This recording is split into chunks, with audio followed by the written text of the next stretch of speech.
నమస్కారం, వార్తలకు స్వాగతం. ముందుగా ముఖ్యాంశాలు. స్వర్ణకుప్పం విజన్ 2029ను విడుదల చేసిన ముఖ్యమంత్రి నారా చంద్రబాబు నాయుడు. ఈ సందర్భంగా ప్రసంగం.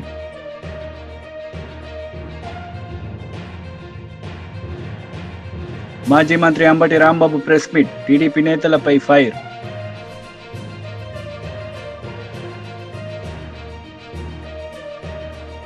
భారత్తో సహా ప్రపంచ వ్యాప్తంగా హెచ్ఎంపీ వైరస్ వ్యాప్తిలో ఉందన్న కేంద్రం ప్రజలు ఆందోళన చెందాల్సిన అవసరం లేదని భరోసా ఇచ్చింది. వైరస్ ఉధృతమైతే ఎదుర్కొనే సామర్థ్యం ఉన్నట్లు స్పష్టం చేసింది.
స్వర్ణకుప్పం విజన్ 2029ను విడుదల చేసిన ముఖ్యమంత్రి శ్రీ నారా చంద్రబాబు నాయుడు. ఈ సందర్భంగా ఆయన మాట్లాడారు. జనాభా స్టేబుల్ గా ఉంటుంది. 2.1 కంటే ఎక్కువ అయితే జనాభా పెరుగుతుంది. 2.1 కంటే తక్కువ అయితే జనాభా తగ్గిపోతుంది. జనాభా తగ్గిపోతే వేరే దేశాలు ఏమైనా అదే మనకు కూడా అవుతుంది. ముసలోళ్ళు ఎక్కువ ఉంటారు, పని చేయలేరు, యంగ్స్టర్స్ తక్కువ ఉంటారు, దేశానికి కూడా భారం అయ్యే పరిస్థితి వస్తుంది, చాలా సమస్యలు వస్తాయి. అందుకే ఆ కార్యక్రమానికి మన కుప్పంలోనే ప్రారంభిస్తున్నాం. ప్రతి ఒక్క కపుల్ మినిమం 2.2 కంటే తక్కువ కాకుండా 2కి గాని 3కి గాని వాళ్ళు ప్రోత్సహించాల్సిన అవసరం ఉంది, భర్తనివ్వాల్సిన అవసరం ఉంది. ఇది లెక్కేసుకుంటాం ఏ ఇంట్లో తగ్గిపోతున్నారని. ఒకప్పుడు నేను పాపులేషన్ కంట్రోల్ పెట్టాను. 2 కంటే ఎక్కువ ఉంటే లోకల్ బాడీస్ లో కంటెస్ట్ చేయడానికి పోటీకి అనర్హుల్ని. మొన్నే 2 కంటే తక్కువ పిల్లలుంటే ఇప్పుడు మీరు పోటీ చేయడానికి అర్హత లేదు, కాబట్టి 3 ఉంటేనే మీరు పోటీ చేయడానికి అర్హత వస్తుంది. అలాంటి కొత్త వినూత్నమైన కార్యక్రమాలు తీసుకొస్తున్నాం. ఒకప్పుడు మనం ఆలోచించేవాళ్ళం 5 మంది ఉంటే 5 × 5 25 కేజీలు బియ్యం ఇచ్చేవాళ్ళం. 6వ వ్యక్తి ఉంటే 25 కేజీలు ఇచ్చేవాళ్ళం. ఇప్పుడు అట్లా కాకుండా ఒకే వ్యక్తి ఉండి 2 వ్యక్తులు ఉంటే వాళ్ళకి తక్కువ ఇచ్చి ఎక్కువ మంది ఆ కుటుంబంలో ఉంటే ఎక్కువ ఆర్థిక సహాయం చేసే విధంగా అన్ని కార్యక్రమాలకు రూపకల్పన చేస్తాం. వేరే దేశాలు చేసిన తప్పును మనం చేయకుండా ఇప్పటి నుంచే జాగ్రత్త పడాల్సిన అవసరం ఉంది. అక్కడి నుంచి స్కిల్లింగ్ మీద ఎక్కువ శ్రద్ధ పెడతాం. అక్కడి నుంచి చదువు మీద కూడా ఎక్కువ శ్రద్ధ పెడతాం. కుప్పాన్ని మీరు ఒక్కసారి చూస్తే ఇప్పటికే 1.5కు వచ్చేసింది కుప్పం కూడా. 2+ ఉండాల్సింది 1.5కు వచ్చిందంటే తగ్గతా ఉంది. ఈరోజు సౌత్ కొరియా 0.9కు వచ్చింది. జపాన్ అయితే ఇంకా సమస్యలు వచ్చాయి. కాబట్టి రేపటి నుంచి మనం అందరం కూడా ప్రతి ఒక్క ఇంట్లో చర్చ జరగాలి. ఒకప్పుడు మన వాళ్ళు అనుకునేవాళ్ళం ఎవరైనా పిల్లలు కనకపోతే గొడ్రాలు అనుకునేవాళ్ళం. అంటే ఆ స్టిగ్మా ఉండేది. వీళ్ళకి పిల్లలు పుట్టలేదంటే లోపం ఏదో ఉంది, వీళ్ళు తప్పు చేశారని. కానీ ఈ రోజు మనందరం కూడా స్ఫూర్తిని తీసుకోవాలి. ఎక్కడికక్కడ ఇంకోటి కూడా గుర్తుపెట్టుకోవాలి. డబ్బులు వస్తే పిల్లలు కనడానికి ఆ కప్పులు కూడా ఇష్టపడరు, దంపతులు కూడా ఇష్టపడరు. డబ్బులుంది ఎంజాయ్ చేద్దాం అనుకుంటారు. మీకంటే ముందు మీ తల్లిదండ్రులు కూడా ఆ మాట అనుకోనుంటే మీరు వచ్చేవాళ్ళ అని అడుగుతున్న వాళ్ళని. ఈ విషయంలో వాళ్ళందరికీ స్పష్టత ఉండాల్సిన అవసరం ఉంది. మనందరి బాధ్యత. ప్రపంచం అనేది కంటిన్యూస్ ప్రాసెస్. ఇది సమాజం అనేది నిరంతరం ముందుకు పోవాల్సిన అవసరం ఉంది. ఇక్కడ స్కిల్ డెవలప్మెంట్కి ఎక్కువ బాధ్యత ఇస్తున్నాం. దాన్ని కూడా ముందుకు తీసుకెళ్తాం. 4వ పాలసీ మీరు వస్తే వాటర్ సెక్యూరిటీ. ఇది చాలా ముఖ్యం. మన కుప్పానికి కూడా చాలా సమస్యలు ఉన్నాయి. ఈ సంవత్సరం కూడా సమస్యలు ఉన్నాయి. అందరి నీవాగా వచ్చుంటే మనకి ఈ సమస్య తగ్గేది. ఆ పాలారులో చాలా చెక్ డ్యాములు కట్టాం, కానీ పాలారులో నీళ్లు రాకపోయింది. దానివల్ల ఇబ్బందులు వచ్చాయి. అందుకే రేపు జూన్ లోపల ఎట్టి పరిస్థితిలో అందరి నీవా నీళ్లు ఈ పాలారుకు వస్తున్నాయి. మొన్నే టెండర్లు పిలిచాం, నిర్దిష్టమైన టైం బౌండ్ ప్రోగ్రాం ఇచ్చాం. ఎట్టి పరిస్థితిలో ఆ నీళ్లు ఇక్కడికి నెక్స్ట్ ఇయర్ తీసుకొస్తాం. ఆ తర్వాత పాలారులో ఎన్ని చెక్ డ్యాంలు కావాలో కడతాం. ఎక్కడన్నా వీలైతే ఈ ట్యాంక్స్ కూడా కట్టి, రిజర్వాయర్లు కట్టి నీటి ఎద్దడి లేకుండా చేస్తాం. నిన్నే మీరు ఒకటి చూశారు. మాజీ మంత్రి అంబటి రాంబాబు మీడియా సమావేశం నిర్వహించారు. ఈ సందర్భంగా టీడీపీ నేతలపై ఆయన మండిపడ్డారు. వచ్చింది అక్కడ ఇక్కడ ఏదో 0.5%, 5%, 2%, 1% ఉన్న బుడ్డు ఛానల్స్ ఉన్నాయి కొన్ని. వాటిలో విస్తృతంగా తిప్పారు. తిప్పి తరువాత మెయిన్ స్ట్రీమ్లో ఉన్నటువంటి తెలుగుదేశానికి సంబంధించినటువంటి పత్రిక ఈనాడు, దాంతోపాటు మరొక పత్రిక, ఈ పత్రికలు మళ్ళా దాన్ని తెర మీదకు తీసుకొచ్చి ఫస్ట్ పేజీలో వార్తలు రాశారు.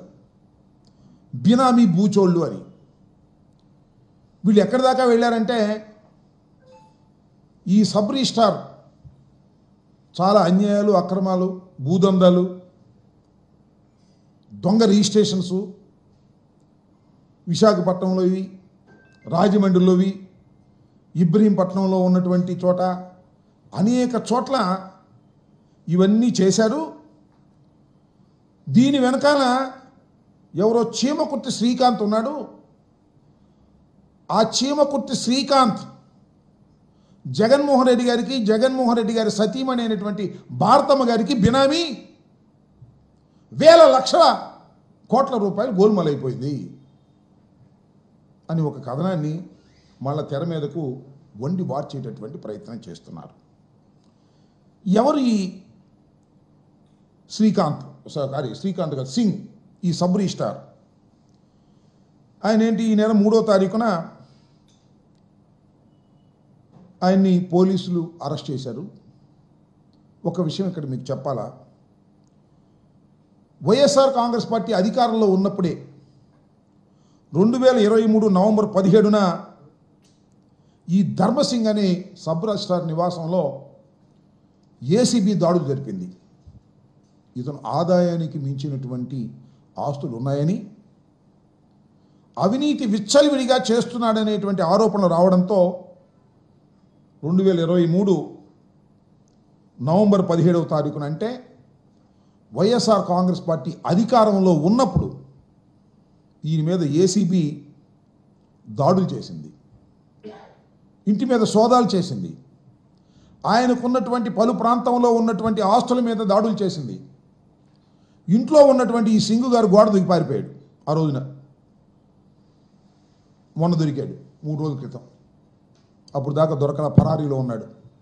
ఎవరు ఈ సబ్ రిజిస్ట్రార్ సింగ్ అంటే, ఆయన పేరు పెద్ద సింగ్, దాని పేరేంటి, ఆయన బాలనాగ ధర్మసింగ్. ఈయనేంటి ఆయన కథ అంటే, 2014 నుంచి 2019 వరకు విజయవాడ ప్రాంతంలోనే సబ్ రిజిస్ట్రార్గా ఉన్నారు. చాలా అవినీతి ఆరోపణలు ఆయన మీద వచ్చాయి.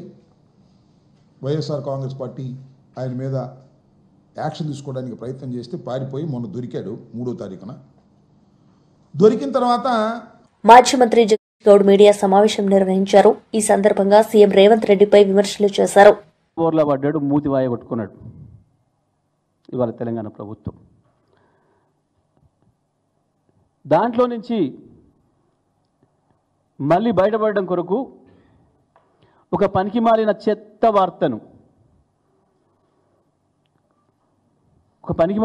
వార్తను ఇవాళ అన్ని టీవీలకు ఇచ్చి 10 గంటల నుంచి ప్రారంభమైన చర్చ రాష్ట్రంలో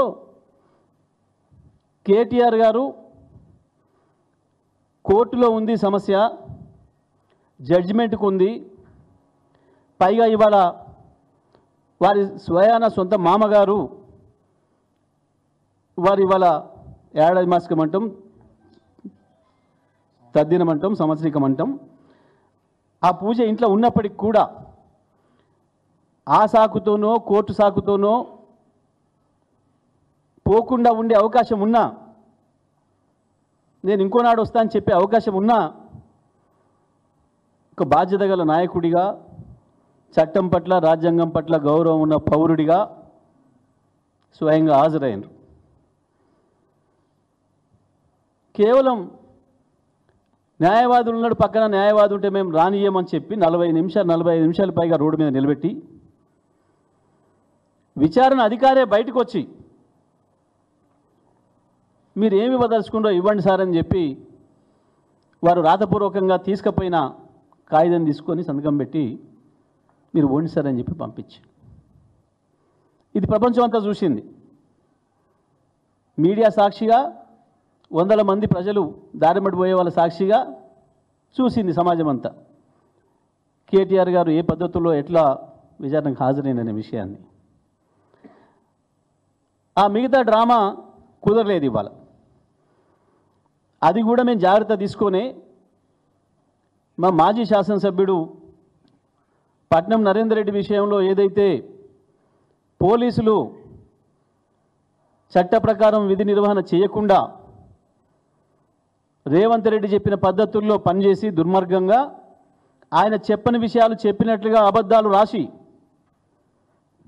మాకు నరేందర్ రెడ్డి చెప్పిండు, నేమే ప్లాన్ చేసినాం, ఇదంతా ఆఫీసర్లు వస్తే దాడి చేయాలి, చంపాలని చెప్పి కేటీఆర్ మాకు చెప్పిండు అని చెప్పి దొంగరాతలు రాసి కోర్టులో సబ్మిట్ చేసి కోర్టును ప్రజల్ని పగదారి పట్టించే ప్రయత్నం చేసినరు. ఇవాళ మళ్ళీ అది జరగకుండా ఉండాలి అని చెప్పి స్వయంగా తను చెప్పదలుచుకున్న విషయాన్ని రాసి సంతకం పెట్టి తీసుకొని పోయినరు. అది కూడా న్యాయవాదులు కూడా తీసుకుపోయి న్యాయవాదులు సీనియర్ న్యాయవాదుల సమక్షంలో ఇచ్చొస్తా అని చెప్పి తీసుకొని పోయినరు. ఎందుకు రేవంత్ రెడ్డి బయటనే ఉంచి విచారణాధికారే బయటకు వచ్చి తీసుకొని పోయిండు? వాళ్ళు అనుకున్న పన్నాగం నడవలే, బొక్కపుర్ల పడ్డరు, అయిపోయింది. దాని తర్వాత 2 గంటలు ఆయన మేధావులందరూ కూర్చొని, ఆయనకు సలహాలు ఇచ్చే మేధావులంతా కూర్చొని ఏం చేయాలి, బొక్కపుర్ల పడుతుంది, మరి మనం ప్రజల్లోనేమో చర్చ వేరే రకంగా పోతుంది, దీన్ని ఏదో పద్ధతిలో డైవర్ట్ చేయాలి కదా అని చెప్పి ముందే అనుకున్న స్కీమ్ కేటీఆర్ ఇంటి మీద రైడ్ చేసి ఏదో కాగితాలు దొరికినాయని చెప్పాలనుకునేవి ఏవైతున్నాయో వాటిని మీడియా మిత్రులకు పంపించి,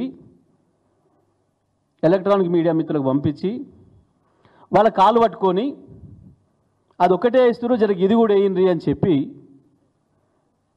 వేసిన ఒక పనికి మాలిన పాత చింతకాయ పచ్చడి వార్త. ఏంటిది? ఏదో గ్రీన్ కో నుంచి ఎలక్ట్రల్ బాండ్స్ వచ్చినాయి, మాకు ఇప్పుడే దొరికింది. పాపం ఒక టీవీలో సంచలన వార్త, అందులో మరి వారికి ఏం సంచలనం కనపడదో మాకేం కనపడలే, ప్రజలకి ఏం కనపడలే. ఎలక్ట్రోలర్ బాండ్స్ అనేవి బహిరంగమైనవి, కోర్టు ఉత్తర్వులు ఇచ్చింది, సుప్రీంకోర్టు కూడా సబ్మిట్ చేసినాయి, బ్యాంకులు బహిరంగంగా అందరికి తెలిసిన విషయం. ఆ గ్రీన్ కో కంపెనీ మాకే ఇయ్యలే, బీజేపీకి ఇచ్చింది, కాంగ్రెస్కి ఇచ్చింది, మాకు ఇచ్చింది, ఇంకో పార్టీకి ఇచ్చింది, ఇంకో పార్టీకి ఇచ్చింది. ఈ దేశంలో ఉన్న 7-10 పార్టీలకు ఇచ్చినాయి అందరికీ. కాంగ్రెస్ కూడా 25-27 కోట్లు ఇచ్చింది, బీజేపీ కూడా 40-50 కోట్లు ఇచ్చినట్టుంది. తెలంగాణలో బీసీల పరిస్థితి పెనం మీద నుండి పొయ్యిల పడ్డట్టయిందని బీజేపీ రాష్ట్ర ప్రధాన కార్యదర్శి కాసం వెంకటేశ్వర్లు అన్నారు. ఈ సందర్భంగా ఆయన మాట్లాడారు. 42% పెంచి బీసీలకు రిజర్వేషన్స్ స్థానిక సంస్థలలో పెంచి వెంటనే ఎన్నికలు నిర్వహిస్తాం. దాంట్లో గొప్పగా చెప్పిండు. ఇప్పుడు ఉన్నటువంటి పిసిసి అధ్యక్షుడు ఏం చెప్పిండంటే కొత్తగా ప్రజాప్రతినిధులు 23,973 మందికి మేము అధికారాన్ని కల్పిస్తూ ఉన్నాం బీసీలకు అని చెప్పేసి గొప్పగా చెప్పుకోరు. ఇవాళ 42% పెంచింది లేదు, అతిగతి లేనటువంటి పరిస్థితి కనపడతా ఉంది. మేము అడుగుతున్నాం రేవంత్ రెడ్డి గారి ప్రభుత్వాన్ని, ఇదే పిసిసి అధ్యక్షుడిని, సంవత్సరం పూర్తి అయిపోయింది, మీరు కమిషన్ల మీద కమిషన్లు వేసిండ్రు, బీసీ రిజర్వేషన్ల పెంపు మీద కమిషన్ వేసిండ్రు, ఆ కమిషన్ తర్వాత కులగణన చేపట్టిండ్రు, ఆ కులగణనకు సంబంధించినటువంటి రిపోర్ట్ని ఏమన్నా బయట పెడతారా? కులగణన రిపోర్ట్ని బయట పెట్టరా? ఎందుకోసం అడుగుతున్నాం అంటే కేసీఆర్ ప్రభుత్వం ఒకటే రోజు రాష్ట్ర వ్యాప్తంగా ఇంటింటికి సర్వే చేసి ఆ మొత్తం దుబాయ్లో ఉన్నోళ్ళు, అమెరికాలో ఉన్నోళ్ళు కూడా వచ్చేసి ఆ రోజు సబ్బండ వర్గాలు వచ్చేసి సర్వేలో పాల్గొని నమోదు చేసుకున్న తర్వాత ఏ విషయాన్ని కూడా ఆయన ప్రకటించలేదు. ఇప్పటి వరకు అది టీఆర్ఎస్ పార్టీ, బీఆర్ఎస్ ప్రభుత్వం ప్రకటించకపోతే ప్రకటించపాయి. ఈయన వచ్చిన తర్వాత కూడా ఆ రిపోర్ట్ని ప్రకటించలేదు. దానికి పోను మళ్ళీ బీసీ కులగణన, మొత్తం కులగణన చేస్తామని చెప్పేసి ఇంతవరకు ఎంత పర్సెంటేజ్ బీసీలు ఉన్నారు, వాళ్ళకి 42% ఎట్లు ఇస్తారు అనేటువంటి విషయంలో ఇప్పటి వరకు స్పష్టం చేయకుండా కాలయాపన చేస్తున్నటువంటి పరిస్థితి ఇవాళ మనకు కనపడతా ఉంది.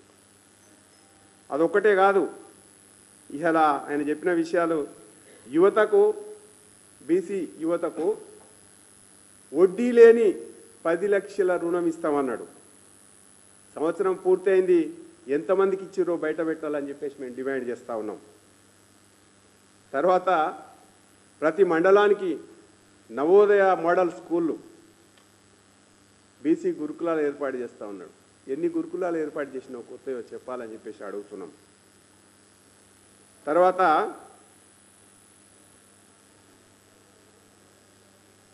సివిల్ కన్స్ట్రక్షన్స్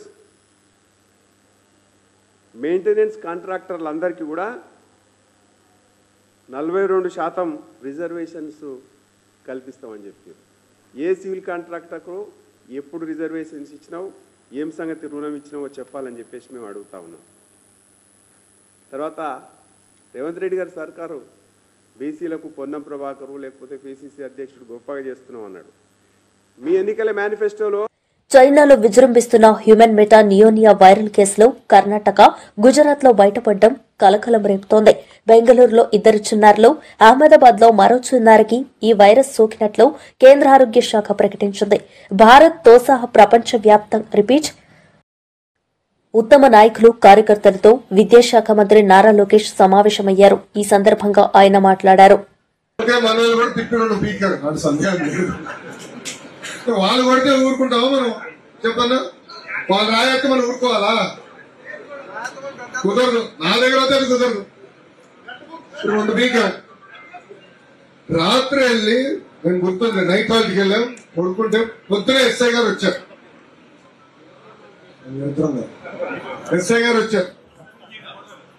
మీరు చాలా తప్పులు చేస్తున్నారంటే చెప్పి, అదిగో పోయా రాజ్యాంగం నాకు ఏం చెప్పింది, మాట్లాడే స్వేచ్ఛ నాకు ఇచ్చింది, ఆ స్వేచ్ఛ నేను వినియోగిస్తున్నాను. నేనేం తప్పు చేశానో చెప్పండి. నేను ముఖ్యమంత్రి గారిని కించపరిచే విధంగా మాట్లాడానా, లేదంటే గౌరవ ఎమ్మెల్యే గారిని కించపరిచే విధంగా మాట్లాడాను? వాస్తవాలు చెప్పాను, కాదని వాళ్ళు చెప్పమన్నాడు. అంతేగాని మా వాళ్ళపై దాడి చేస్తే ఎలా అన్నాడు. రాత్రి కార్యకర్తలు తీసుకెళ్లి జైలుకి పంపించారు, రాజమండ్రి జైలు. కరెక్ట్ గా 2 రోజుల తర్వాత చంద్రబాబు నాయుడు గారిపై దొంగ కేసు పెట్టి 52 రోజులు రాజమండ్రి జైలు పంపించారు. ఇంకా మీరు చూశారు ప్రజలు ఎట్లా స్పందించారు. పవన్ అన్న నాడు వచ్చి లేదు కలిసికట్టుగా పోరాడదాం, ఈ సైకోని ఇంటికి తరిమి కొడదామని చెప్పారు. ప్రజలే అది చేసి చూపించారు. ఇక్కడున్న కార్యకర్తలందరినీ విజ్ఞప్తి చేస్తున్నారు. మొన్న ఎన్నికలు కేవలం సంక్షేమ అభివృద్ధి గురించే కాదు, అహంకారం వ్యతిరేకంగా తీర్పు వచ్చింది. ఒక ముఖ్యమంత్రి గారు కానివ్వండి, మంత్రివర్యులు కానివ్వండి, శాసనసభ్యులు కానివ్వండి, అందరూ ఒళ్ళేడు పెట్టుకుని పనిచేయాలని ప్రజలు ఇచ్చిన తీర్పు. 151 స్థానాలు గెలిచిన ఒక పార్టీకి 11 స్థానాలకే పరిమితం చేశారంటే ప్రజలు మనం ఎంత జాగ్రత్తగా ఉండాలో దయచేసి ఇక్కడున్న 3 పార్టీ కార్యకర్తలు ఆలోచించుకుంటున్నారు. మనం ఎంత పైకి ఎదిగితే అంత భూమి పైన ఉండాలి. ప్రజల దగ్గరికి వెళ్ళాలి, వాళ్ళ సమస్యలు తెలుసుకోవాలా, పరిష్కరించాలి. వాస్తవంగా ఆర్థిక పరిస్థితి ఇంత దారుణంగా ఉందని మేము ఎవడో అనుకోలే. కారులో కూడా నిమ్మల రామానాయుడు గారు మేము మాట్లాడుకుంటాము ఫైనాన్స్ గురించి. ఇంత గంభీరంగా ఉంటుందని అప్పుడు నాకు ఊహించామా అని అనుకున్నాం. ఈ రోజు ప్రతి నెల 4,000 కోట్ల రూపాయల డెఫిసిట్ లో నడుస్తున్నాం. అయినా కూడా భారతదేశంలో ఏ ప్రభుత్వం ఇవ్వని విధంగా ఆంధ్ర రాష్ట్రంలో ఉన్న ఎన్డీఏ ప్రభుత్వం పెన్షన్ ఇస్తుందండి. 4,000 రూపాయలు ఏ రాష్ట్రం ఇవ్వట్లా. వికలాంగులకి 6,000 రూపాయలు ఏ రాష్ట్రం ఇవ్వట్లా. మనం కలిసి కట్టిస్తున్నాం. మూసేసిన అన్న క్యాంటీన్ తెలిసి ప్రారంభించింది మన ప్రభుత్వం. ఉచితంగా మనం 3 గ్యాస్ సిలిండర్లు ఇస్తానని హామీ ఇచ్చాం, అది కూడా అమలు చేసింది మన ప్రభుత్వం. ఇది మనం బలంగా చెప్పుకోవాల్సిన అవసరం ఉంది. చేసిన పనులు మనందరం కలిసికట్టుగా ముందరికి వెళ్ళి చెప్పుకోవాల్సిన అవసరం మనందరి పైన ఉంది. ఇంతేకాదు, సైకోకి వేరే పనులు ఉండదు, మన మధ్య చిచ్చు పెట్టేదానికి ఇదే పని. దయచేసి మనందరం అప్రమత్తంగా ఉండాలి. బూత్ స్థాయి దగ్గర నుంచి జాతీయ స్థాయి వరకు మనందరం కలిసికట్టుగా పనిచేయాలి. ఇది కేవలం ఒక ఇండియా కోసం, నేను వేరే ప్రయోజనాల కోసం కాదు, రాష్ట్రం కోసం, దేశ సమగ్రత కోసం మనం పనిచేయాలి. బాబు గారు కూడా ఎక్కడికి వెళ్ళినా ప్రధానమంత్రి నరేంద్ర మోడీ గారి నాయకత్వం గురించి మాట్లాడుతున్నారు. సమర్థవంతమైన నాయకత్వం రావాలి. దేశాన్ని మనం ముందరు తీసుకెళ్ళాలి. 2047కి భారతదేశానికి స్వాతంత్రం వచ్చి 100 సంవత్సరాలు అవుతుంది. డెవలప్డ్ దేశంగా మనం నిలబడాలనేది అటు ప్రధానమంత్రి నరేంద్ర మోడీ గారిది, ఇక్కడ మన ముఖ్యమంత్రి చంద్రబాబు నాయుడు గారి కళ. ఇది సాధించాలంటే కలిసికట్టుగా పనిచేయాలా. ఏమైనా ఇబ్బందులు ఉంటే వచ్చి నాకు చెప్పండి, నేనన్నా మిమ్మల్ని కన్విన్స్ చేస్తా, మీరన్నా నన్ను కన్విన్స్ చేయాలి. అంతేగాని మిస్ ఫైర్లు, క్రాస్ ఫైర్లు, విడాకులు అవుట్ ఆఫ్ క్వశ్చన్. మనందరం కలిసికట్టుగా పనిచేయాలి, కలిసికట్టుగా ముందరికి వెళ్ళాలని ఈ సభాముఖం తెలుపుకుంటూ, నాకు ఇంత అద్భుతమైన అవకాశం ఇచ్చిన వర్మ గారికి నా హృదయపూర్వక ధన్యవాదాలు తెలుపుకుంటూ, మాజీ మంత్రి గుడివాడ అమర్నాథ్ మీడియా సమావేశం నిర్వహించారు. ఈ సందర్భంగా ఆయన మాట్లాడారు. శ్రీకాకుళం వరకు మొదలు పెట్టమంటారా? గతంలో 15 సంవత్సరాలు మీ తండ్రి గారు ఉమ్మడి రాష్ట్రానికి 10 సంవత్సరాలు, రాష్ట్ర విభజన జరిగిన తర్వాత 5 సంవత్సరాలు, 15 సంవత్సరాలు మొన్న వచ్చినటువంటి అధికారానికన్నా ముందు 3 పర్యాయాలు ఈ రాష్ట్రానికి ముఖ్యమంత్రిగా చేశారు. గతంలో ఎప్పుడు కూడా ఉత్తరాంధ్రకి ఆయన హయాంలో జరిగినటువంటి కార్యక్రమాలు ఏంటో ఒకసారి చెప్పుంటే మేము మిగిలినటువంటి వాడికి సమాధానం చెప్పేవాళ్ళం. జగన్మోహన్ రెడ్డి గారు గడిచినటువంటి 5 సంవత్సరాల్లో శ్రీకాకుళంలో మొదలు పెడితే ఉద్దానం కిడ్నీ సమస్యకు సంబంధించి 700 కోట్ల రూపాయలతో వాటర్ ప్రాజెక్టు నిర్మించాం, కిడ్నీ రీసెర్చ్ సెంటర్ నిర్మించాం. ఎన్నో దశాబ్దాలుగా ఉన్నటువంటి మూలపేట పోర్టు నిర్మాణం,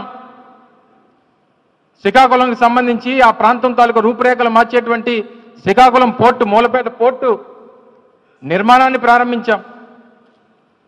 విజయనగరంలో మెడికల్ కాలేజ్ నిర్మించాం, కురుపాంలో ట్రైబల్ ఇంజనీరింగ్ కాలేజు, పార్వతీపురంలో మెడికల్ కాలేజు,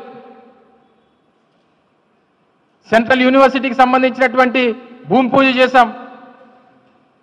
అత్యంత ప్రతిష్టాత్మకమైనటువంటి భోగాపురం ఇంటర్నేషనల్ ఎయిర్పోర్ట్. గతంలో మీరు కేవలం మీకు కావాల్సినటువంటి మనుషుల కోసం మీరు చేసినటువంటి కార్యక్రమాలు మేము చూసాం. మేము అధికారంలోకి వచ్చిన తర్వాత అనేక కోర్టు కేసుల అడ్డంకులు ఉంటే 2,002 ఎకరాలు ఎందుకంటే నేను ఆ శాఖకు సంబంధించినటువంటి మంత్రిగా పూర్తి పర్మిషన్స్ కానీ ఆ ల్యాండ్ ఎక్విజిషన్ కానీ పూర్తిగా అన్ని మేమే సేకరించి అన్ని రకాలైనటువంటి పర్మిషన్స్ తీసుకుని వచ్చి కాంపౌండ్ వాల్ నిర్మించి రీహాబిలిటేషన్ అక్కడ ఉన్నటువంటి గ్రామ ప్రజానికానికి కల్పించి 2023 మే 3వ తారీఖు 1వ తారీఖు సబ్జెక్టు కరెక్షన్ డేటు పనులు ప్రారంభించి ఈరోజు ఏ స్థాయిలో పనులు జరుగుతూ ఉన్నాయో కూడా మీరు చూస్తూ ఉన్నారు. ఐటీ కంపెనీ గురించి అడిగారు. ఇన్ఫోసిస్ తీసుకొచ్చింది ఎవరు విశాఖపట్నానికి? ర్యాన్స్టాడ్ లాంటి పెద్ద కన్సల్టెంట్ కంపెనీ, ప్రపంచంలోనే అతిపెద్ద కన్సల్టెంట్ కంపెనీ ర్యాన్స్టాడ్ తీసుకొచ్చింది ఎవరు విశాఖపట్నానికి? WNS ఈరోజు మీరు చెప్తా ఉన్నారు HSBC వెళ్ళిపోయిందని చెప్పి, అదే HSBC ఆ బిల్డింగ్ లో WNS తీసుకుని వచ్చి 3000 మందికి ఉపాధి కల్పించింది ఎవరు ప్రభుత్వంలో చేశారు? మీకు ఇవేవి కనబడరు. మేము తీసుకొచ్చినటువంటి TCSను కూడా మీరే తీసుకొచ్చారని చెప్పుకునేటువంటి పరిస్థితికి వచ్చేస్తే ఆ TCS కూడా 10,000 మంది అన్నారు. వార్తలు ముగించే ముందు ముఖ్యాంశాలు మరోసారి. స్వర్ణకుప్పం విజన్ 2029ను విడుదల చేసిన ముఖ్యమంత్రి నారా చంద్రబాబు నాయుడు. ఈ సందర్భంగా ప్రసంగం.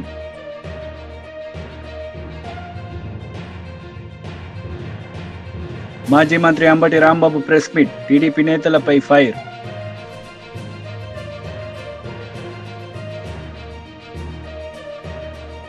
ఈ వార్తలు ఇంతటితో సమాప్తం. తిరిగి ప్రసారమయ్యే వార్తల్లో మళ్ళీ కలుద్దాం. అంతవరకు సెలవు. నమస్తే.